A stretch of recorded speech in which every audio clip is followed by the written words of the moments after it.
making remembrance more than nostalgia.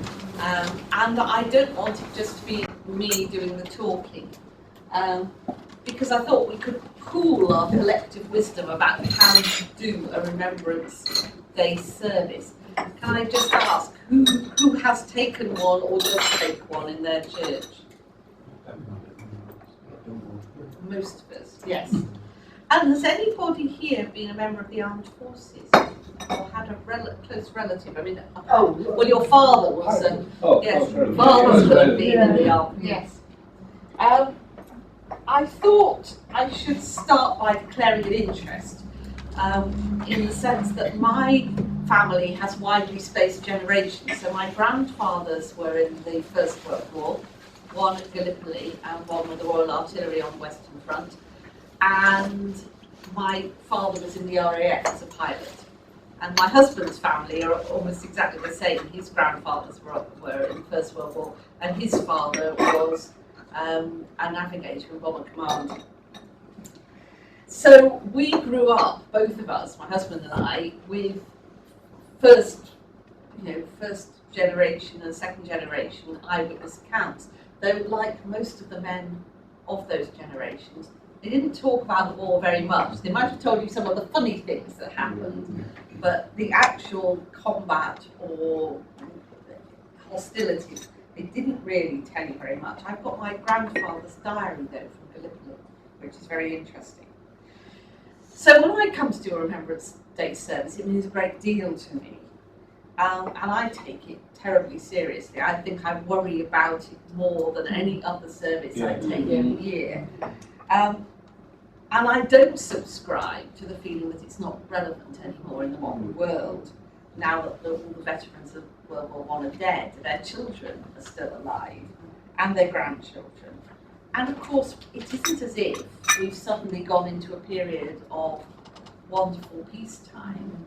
The conflicts in the last 15 years, 20 years have been all too visible, haven't they, on our screens? And all around this area, there are parishes where there are children who have gone off to war and not come back. And I know a number of people who've taken services or been part of services for servicemen and women who died abroad, comparatively recently. But attitudes have changed, of course, since this. I wonder if this. Here is a cheerful hymn from the section Social Service National in the hymn book that I had at school. It was published in 1972, the edition I've got. The original edition was 1936. Good one, isn't it? Men of England to inherit rights that cost your sires their blood. Men whose undegenerate spirit has been proved on field and flood. Yes, well, maybe we've moved on from there a little. This is another hymn, just a little further on. What heroes hast thou bred, England, my country? I see the mighty dead pass in line, each with undaunted heart, paying his gallant part, making thee what thou art, mother of mine. What's noticeable about both of them is their unconsciously English bias. This is when England met Britain, obviously, and the particularly masculine tone. So girls and women have no part in these conflicts. And we couldn't, could we, use these again in modern worship? Even though they were obviously perfectly acceptable in their time. And then we've got this. That one. This is the first verse of Kipling's Recessional, and I've printed the whole of it for you in the notes. It's really a rather wonderful poem. The odd thing, perhaps, is that he wrote it in 1897. You might have thought he'd written it after the First World War, but he wrote it for Queen Victoria's Jubilee, and it was published in the Times and created a frightful stink at the time because people thought it was not in keeping with the spirit of the age. If you look at it, it says how our navies melt away and the captains of the kings depart. It's still stands thine ancient sacrifice, and humble and a contrite heart. Lord God of hosts, be with us yet, lest we forget, lest we forget. I think you could just about still sing this, apart from verse 4, which I have shaded in grey, which has the rather awful line about lesser breeds without the law. Though I know what Kipling meant, but I do think that has something more about it. And he was, of course, a rather good poet, unlike some of the hymn writers that we've looked at. But it does strike that very different tone of regret and reminder and a warning against arrogance, which is perhaps nearer what we might want in our services. So I thought tonight we could look at 3 aspects of this task of doing a remembrance ode. If we're out of joint with those old heroic ideas, what themes and ideas do we want to put in place in the services? And what do we want people to take away from them? What thoughts do we want to plant in their mind? The second issue, I think, is the issue of expectations with a congregation which is augmented by people who are not usually there and have come for a very specific sort of service and purpose on this Sunday. It's one of the great sort of secular services of the Church of England, if you like. And the third part of the talk is about resources and suggestions for other things you might do, other ways you might just add a twist of perhaps a modern idea to it. So just looking at the themes and topics, if you're doing it and you're planning it, what do you want to bring out in that service? Are there particular issues that you want to, or topics that you want to major on? Never mind what the congregation might particularly think they're coming for. What do you want to bring out when you're designing this sort of service? Should we stick some ideas up on the board? You've got to think of peace. Peace.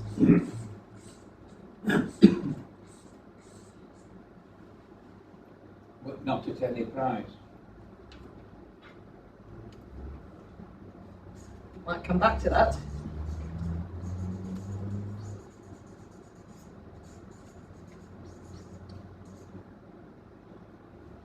Sacrifice. Sacrifice. Oh, these pens are not. Sacrifice.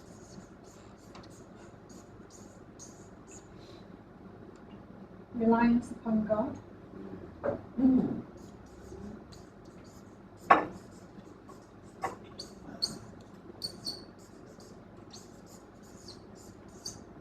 Service. Service.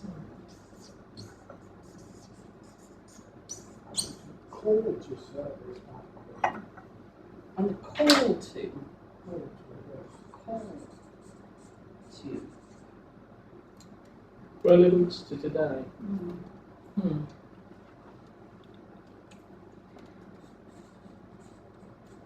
Relevance. Are there particular things of relevance to today? Do you mean are you meaning modern conflicts, or do you mean modern political structures? Or I am thinking of, yes, modern conflicts, but I'm also thinking of younger people, particularly those that come along in the Scouts, the Guys, the Browns. What does this actually mean? What relevance to them yes. are we talking about? Yes, younger people who haven't got grandparents who were in the First World War. Yes. Any other things you want to bring out? Yes, they will understand the word retribution. So you want to bring out retribution, and you want to As say a it isn't contrast. not retribution. So if we talk about retribution, And reconciliation as well. and reconciliation. I think loss and sadness here as well. Yeah. Yes, you have to acknowledge it, don't you? Yeah. I think so. Yes. This is this is a service of mourning as much as anything else. Yeah. And there is a place for mourning. We can't just pretend it's all cheerful and jolly. Hope. Hope. Yes, I'm running out of space. Not hope. Was it worth it? Was it worth it?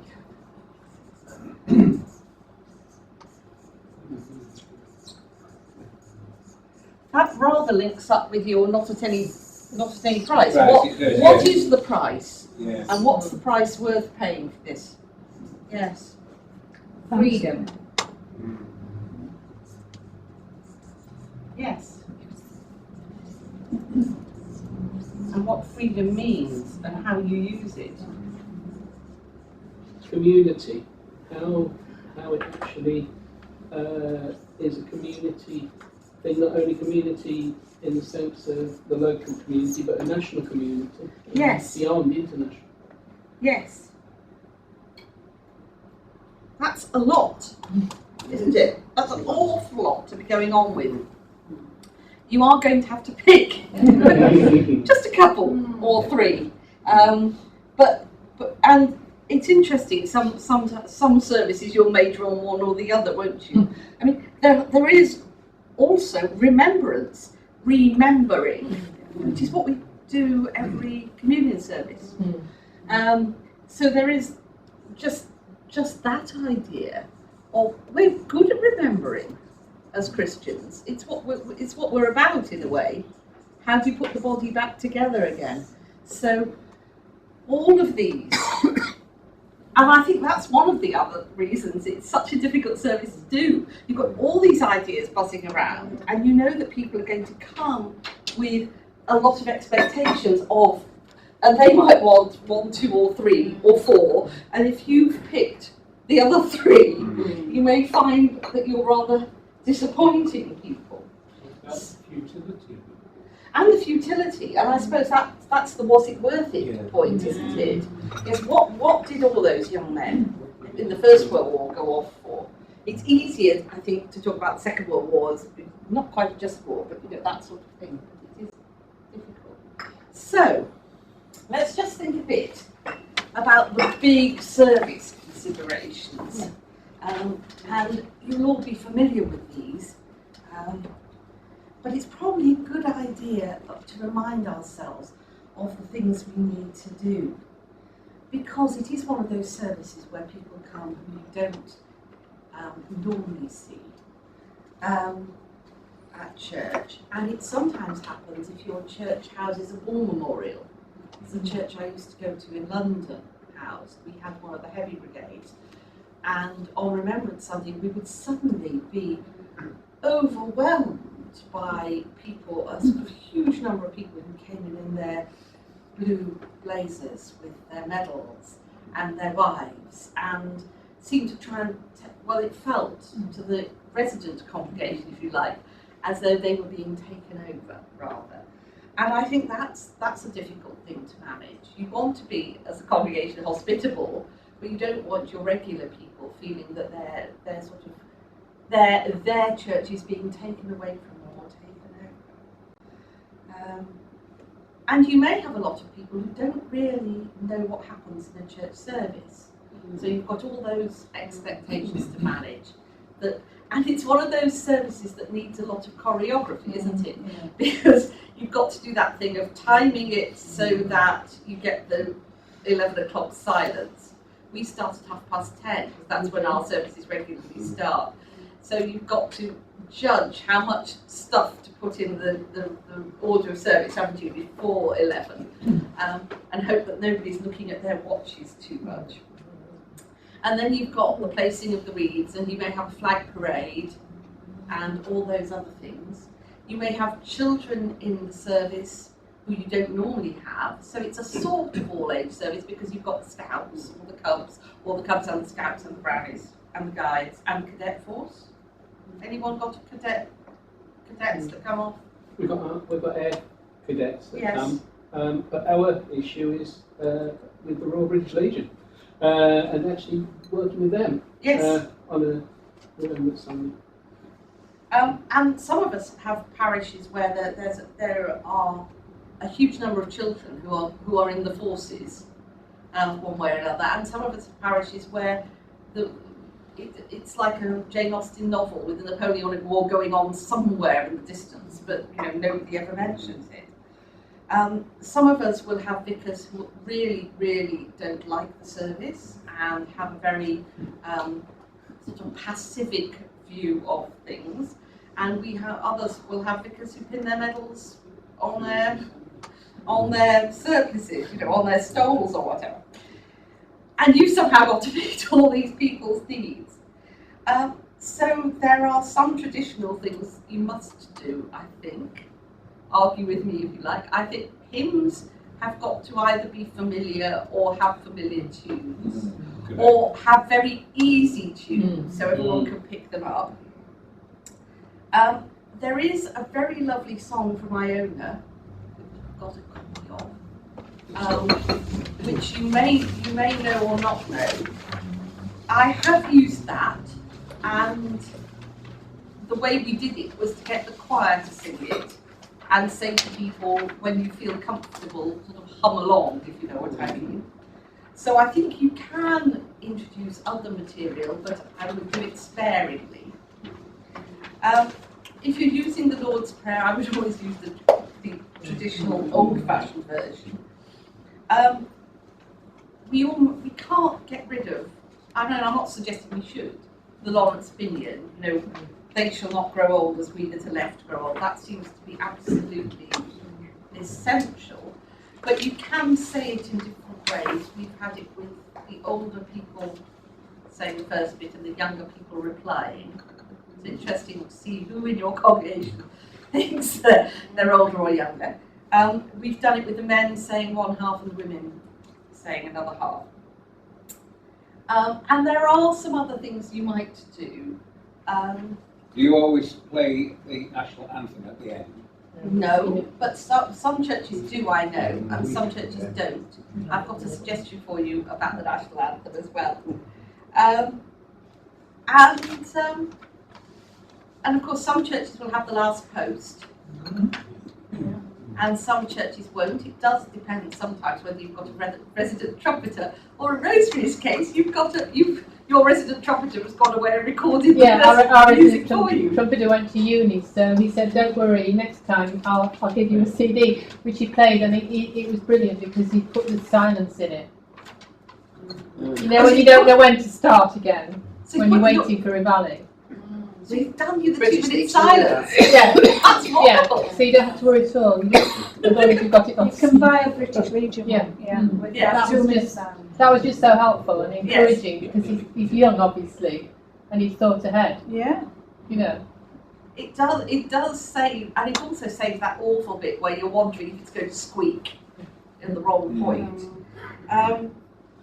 And my last point is the thing about making it real, and this is where I have my most concerns, I think, because I don't want it just to be a sort of ritual, or almost a secular ritual, that everyone comes and says they've done it and gone away again. I want it to have some more meaning, and I suppose I want to preach a Christian message in it, which I would like people to take home, rather than just go through the motions. And so the making it real, and again making it relevant to younger people who haven't experienced war, and how you do that is, I think, quite a big consideration, really. So I want to suggest some liturgical actions that you might use. Now, some congregations will go along with you with this, but some won't. And obviously, if you have a congregation that you know will never, ever get out of a pew to do anything you suggest, well, obviously don't start there. But my experience is that allowing people to participate in this service in some way is actually a good thing, and allows them a sort of contribution rather than just being the passive recipients of this rather Active theatre. well, it's a very formal service often, And it can be so formal that people just feel that they've just sat there and it's happened, and they've got up and sang the hymns, but it's all happened in a sort of remote way that doesn't involve them. And if you're doing liturgical action, I have 2 golden rules, and one is I play quiet music, so we don't have a horrible sort of rustly silence where people don't know whether they can, you know, that they don't want to move because somehow the movement will disturb the silence. And the other thing is, I always say, you don't have to do this, and if you would prefer not to do what I'm going to suggest you do please sit quietly in your pew and listen to the music and pray with us and say your own prayer. And in a funny way, I think, by giving people permission not to do it, they all decide they will. But I think you need to give those permissions. And I should say the other word of warning about quite a lot of these is it probably involves you sitting there cutting something out on a Saturday night, but still. The first one is a fairly obvious, straightforward candle lighting. So you create a space in the service where people can come out and light a candle the way they would for All Souls, to remember somebody in their family or somebody else that they know of. And that's fairly straightforward, and you won't need me to tell you how to do that. The only thing I would say is provide a very large sand tray or something to put the candles in so that people don't get singed. I've invested in a set of metal plant troughs which you can put in a row, and with any luck you can get people to work from one end down to the other, and that way nobody gets singed trying to get a candle in the back. So candle lightings work well. I've had a tree, a big branch that looks like a tree with lots of leaves, and given people a leaf as they came into church, and there's been a note in the service saying, if you'd like to write the name of somebody you want to remember on a leaf, please do that. And then there's been a point where people can come out and peg their leaves on the tree. I use those little pegs you get for Christmas cards, you know. And that's worked very well. We've done doves of peace, and the junior church made the doves the week before.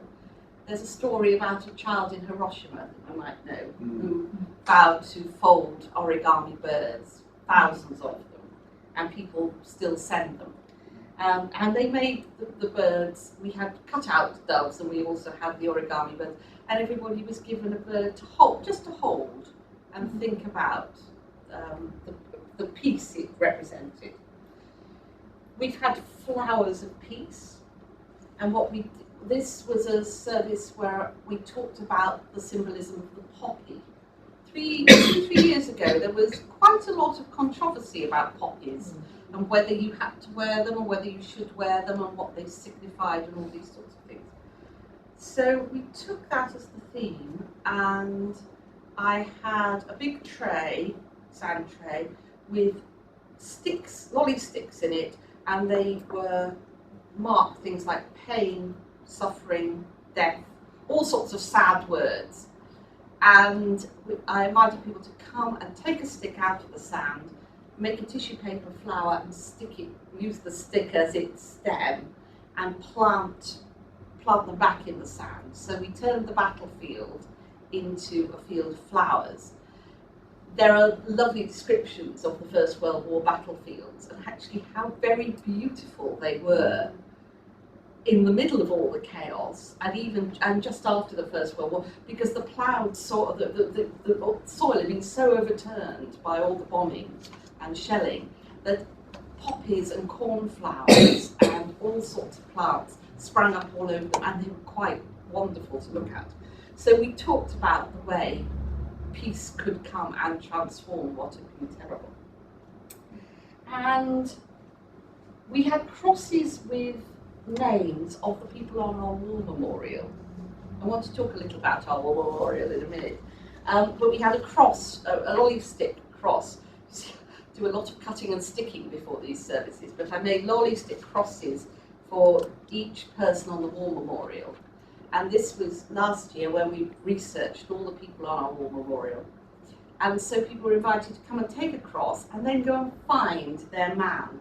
because all their sheets were all around the church, and just spend a few moments thinking about reading his details and thinking about him. And then of course they read the one next door and the one next door to that.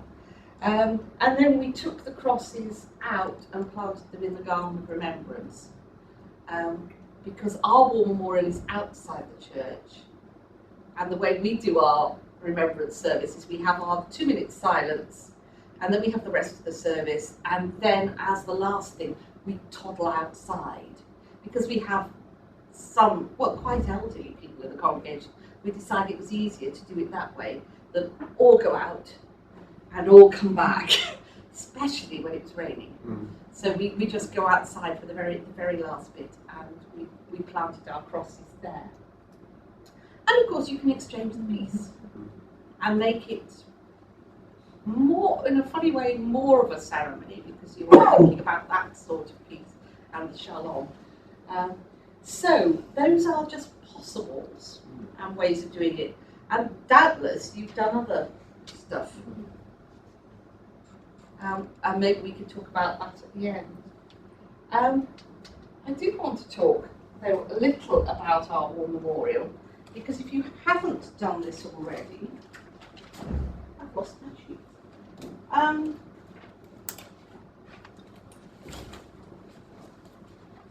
You might find this really interesting, because it was the 100th anniversary, of course, of the last year of the First World War starting. We researched our First World War memorial, and we did a sheet. There are 2 or 3 of us who are keen ancestral researchers. We did a sheet for every man. These are some of them I thought you might like to see. And we put them all round the church. And with some of them we knew how tall they were, because it says so on their enlistment papers. So we put them at the height they were. The dreadfully sad thing, of course, is that they're so little, lots of them. They're 5'3" and 5'4", and their chest measurements are 31 inches. And you think, oh, these poor dear lads. Yeah. And we had a lot of the Sheffield Pals, the York and Lancaster regiment, the 12th Battalion was Sheffield Pals. There were the Barnsley Pals as well. And the Sheffield Pals particularly poignant, because they were almost wiped out on the first day of the Somme. And Arthur Eric Griffiths Mounted was one of these lads. You can see that he died on the 1st of July 1916, the first day of the Somme. We had 12, about 12 or 14 pals, and nearly all of them died on the first day. And Arthur was a twin, and he joined up with his brother on the same day, and his brother was killed 9 months later. Which, you know, when you get these, so we made them come to life last year. And the other thing that we did was we wrote to all the houses where they lived. So we wrote to 10 Chelsea Road, where Arthur had lived, and we invited people to come to the church and see what we'd found out. And this I sent everyone. We've got a nice church postcard with a picture of our window. So that was the message we put on it. And we had lots of people who came on the Saturday, and lots of people who came to the service. And people were very touched. And indeed, one family rang me up and they said, "We're Catholic, so we will be going to Mass." They said, "But we would like to know a bit about our soldier. Can you tell me about him? And we'll remember him in our family prayers." So I felt it had done an extraordinary thing. We brought these people back to life in a way. We had remembered them, and we had involved the community in a way, and made it very visible who all these people were. True example of outreach. Well, I thought it was a good way of doing it. Yeah. And if you haven't done it with your war memorial, I really think it's worth doing. It's extraordinarily touching when you find out about them. And Judith and I, who did most of the historical research, frequently found ourselves in tears. When I found the Bounty boys, I sat there and thought, oh, their poor mother, and wept over it.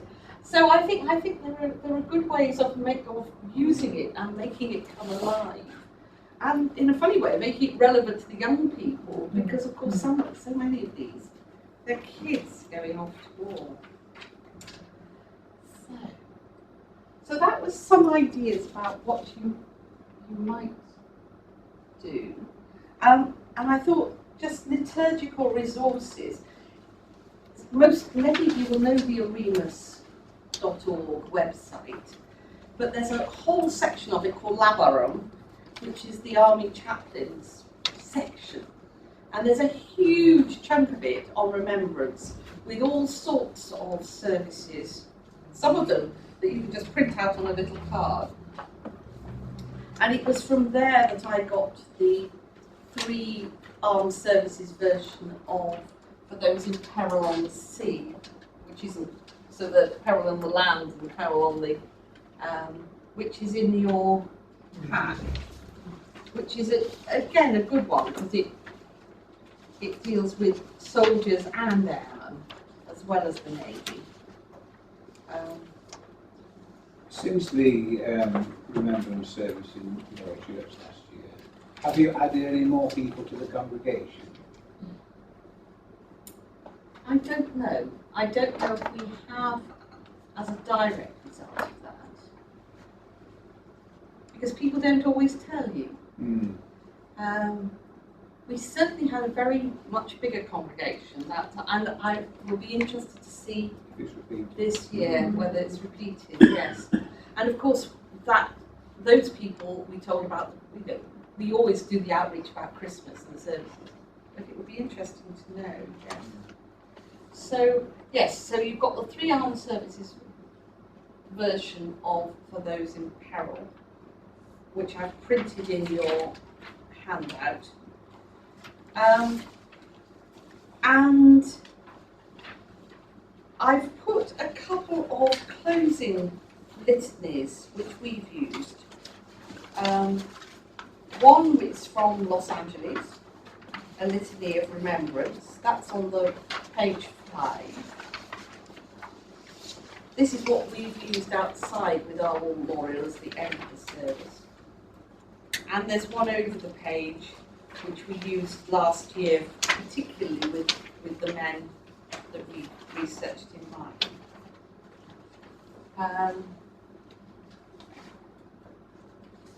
And I've put a couple of other things that you might like.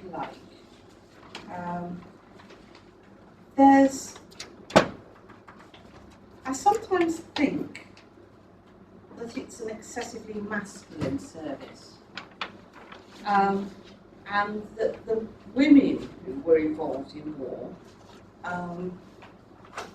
don't get very much for looking, and so that there's on page 7 there's a ceremony, a little opening ceremony with candle lighting, which I originally adapted from a Mother's Day service ritual, where you light 3 candles and then you put them out because of the terrible things, but then you light them again for faith, hope, love, and you can use both women's and men's voices to do that.